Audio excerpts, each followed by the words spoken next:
सुनो, अब ये क्या है, एक कंघी है।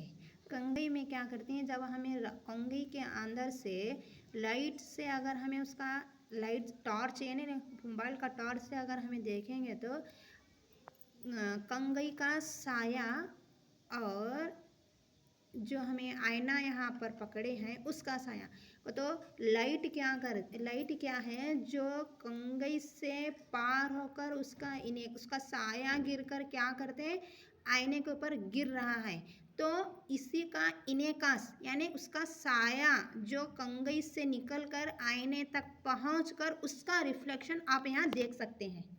ये क्या है, ये इसे क्या बोलती, इनेकास बोलती।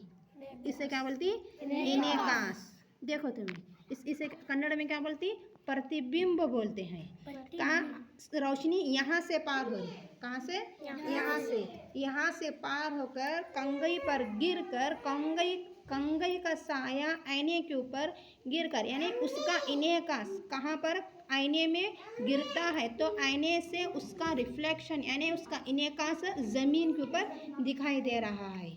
आईना छोटा है इसलिए उसका इनेकास यानी छोटा दिखाई दे रहा है।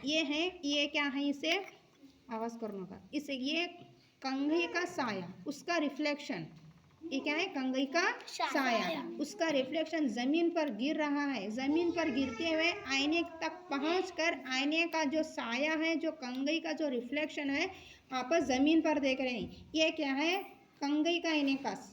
क्या है ये, कंघी का इनेकास। और ये क्या है, आईने के ऊपर से गुजर कर नीचे दिखाई दे रही है। यहाँ पर है ना, छोटी सी दिखाई, आप गौर से देखो, इसे दिखाई दे रहा नहीं आपको,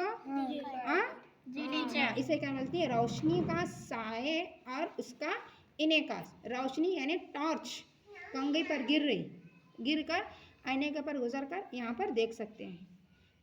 हाँ, अब अगर हम धूप में भी ठहरेंगे तो हमारा साया भी क्या गिरता है, ज़मीन पर गिरते हैं, धूप के अंदर गिरता है नहीं।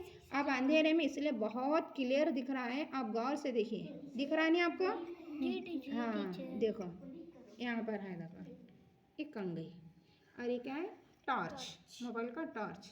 यहाँ से गुजरते हुए यहाँ तक पहुँचकर आईने में से जो इनेकास हम को ज़मीन पर दिखाई दे, दो इनेकास हैं, इसका इनेकास कंघी का साया और यहाँ पर ये आईने में से गुजरकर इसका साया। समझ में आया?